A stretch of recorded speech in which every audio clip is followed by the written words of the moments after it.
இன்றைய வீடியோவில் தேமல், வேர்க்குரு, கரும்படை, உடல் வீக்கம், கரப்பான் கிரந்தி போன்ற பல தோல் பிரச்சனைகளுக்கு எளிதான வீட்டிலேயே செய்யக்கூடிய நாட்டு வைத்தியங்களை பார்க்கலாம். தேமல் குணமாக. தேமல் பிரச்சனைக்கு மிகவும் எளிய நாட்டு மருந்து. வெள்ளைப்பூடை மற்றும் வெற்றிலை இரண்டையும் சேர்த்து நன்றாக மசிய அரைத்து பேஸ்ட் மாதிரி ஆக்கிக் கொள்ளுங்கள். இந்த பேஸ்டை தேமல் உள்ள இடத்தில் தினமும் தடவி கொஞ்ச நேரம் விட்டு பின்பு குளித்து வருவதால் தேமல் மெதுவாக குறைய ஆரம்பிக்கும். வேர்க்குரு குணமாக. வேர்க்குரு இருந்தால் சாதம் வடித்த கஞ்சி மிகச்சிறந்த மருந்து.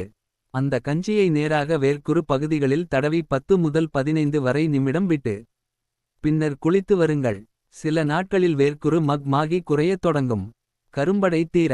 கரும்படை அல்லது டார்க் ஸ்பாட்ஸ்க்கு ஜாதிக்காய் ஒரு இயற்கையான தீர்வு.